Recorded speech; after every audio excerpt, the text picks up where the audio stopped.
गत वर्ष वार्षिक परीक्षा रे सामाजिक विषय रे आस्थिबा समस्त प्रश्न एवं तार उत्तर। तो तुमर पूर्ण संख्या थिला 50 मार्क। नंबर 1 कहिथिला शून्य स्थान पूरण कर, जोड़े तुम 3 मार्क थिला। नंबर क ओडिशार पूर्व रे डेक सागर अवस्थित, यार उत्तर हेबो बंगोपसागर। नंबर ख मनुष्यर प्रथम उद्भावन डेस्क तैयारी, यार उत्तर हेबो चक तैयारी। नंबर ग चलई डेस्क करी मिहंत बुणे कपड़ा थान, यार उत्तर हेबो चलाई तंत करी मिहंत बुणे कपड़ा थान, यार तंत हेबो तार उत्तर। नंबर 2 कहिथिला ठीक उक्ति पाखरे पास चिन्ह एवं भूल उक्ति पाखरे भूल चिन्ह दियो।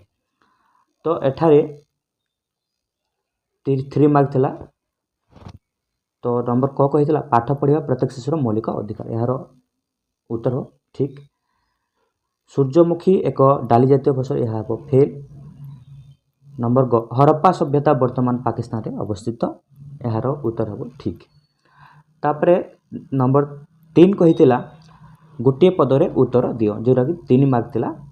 नंबर क हांडी पलम माठिया गढ़ी जे चली थाए ताकू कुंभार कुहा जाए। नंबर ख जो नदी कूल मोहनजोदार सभ्यता गढ़ी उठिला, यार उत्तर हेबो सिंधु नदी। नंबर ग जी लुहारू दा कटुरी तैयारी। नंबर 4 थिला तुमर कस्तम खस्तम मिलन कर। तो मैडम क्यूरी हेबो रेडियम, कृषक हेबो चाष काम, कल्पना चावला हेबो महाकाशचारी। नेक्स्ट नंबर 5 बंधनी मध्य उपयुक्त शब्द बाछि शून्य स्थान पूरण कर, जो 2 मार्क थिला। नंबर क आज को केते वर्ष पूर्वे सिंधु नदी कूल रे प्राचीन सभ्यता गढ़ी उठिला, यार उत्तर हेबो तुमर 5000। नंबर ख आदिम मनीष पानी रे पहरिवा काहाठारो शिखिथिबो, यार उत्तर हेबो माछ। नंबर 6 दुईटी प्रश्नर उत्तर दियो, जोटा कि 4 मार्क अच्छी। नंबर क बढ़े काठ काम पई व्यवहार करबा दुईटी जिनिस नाम लेख, जोटा कि तुमर बारिशी करत निहन होई परिबो। नंबर ख आदिम मनुष्य गछ डेइबा काहाठारो शिखिथिबो, यार उत्तर हो मांकड़, गोरिला, सीमांजी। नंबर ग सिंधु सभ्यता ठारू आविष्कृत दुईटी जिनिसर नाम लेख, यार उत्तर हो मोहर, माटीर खेलना। नंबर 7 कारण दर्शाओ, जो कौन दुईटी रही जोटा कि तुम 6 मार्क रही। नंबर ख बड़ परिवार कि बेले बेले अविश्वास अशांति हेबार देखा जाय थाए, यार कारण हेउची शोइबा पढ़िबा रांधिबा आदि स्थान रे अभाव रहे, खाद्य पोशाक चिकित्सा आदिर मानर अभाव। नंबर ख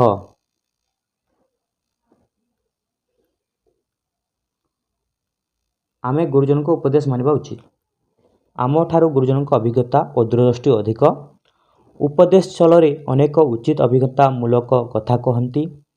आमर काम विचार एवं कार्य सहज सुविधा और निर्विघ्न होता है, तेणु आम गुरुजन को कथा मानिबा बा गुरुजन को उपदेश मानिबा उचित।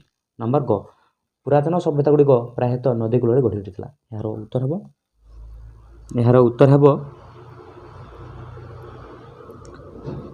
नदी कूल उर्वर जमी हेतु कृषि कार्य सुविधा थिला, चारण भूमि गमनागमन सुविधा थिला, यातायात तथा द्रव्य प्रेरण नदी पथ सुविधा थिला, तेणुक नदी कूल पुरातन सभ्यता गुड़िक गढ़ी उठुला। नंबर ग संक्षिप्त टिप्पणी लेख दुईटीर, जोटा कि तुम 6 मार्क थिला। नंबर क सुखी परिवार, तो यार उत्तर हेबो छोट परिवार सदस्य संख्या कम हेतु सुखी परिवार, परस्पर मध्य उत्तम बुझामणा रहे, शिक्षा स्वास्थ्य खाद्यर मान उन्नत रहे। नंबर घ तैलबीज फसल, जो फसल तेल पाई थाउ यथा राशि सोरिष। नंबर ग शिशु श्रमिक, 14 वर्ष रु कम बयस शिशु को अर्थ उपार्जन कार्य करबा शिशु श्रमिक, पाठ पढ़िबा शिशुर मौलिक अधिकार, श्रमिक भाव खटाइबा द्वारा तांको मानसिक एवं भविष्य नष्ट होता है।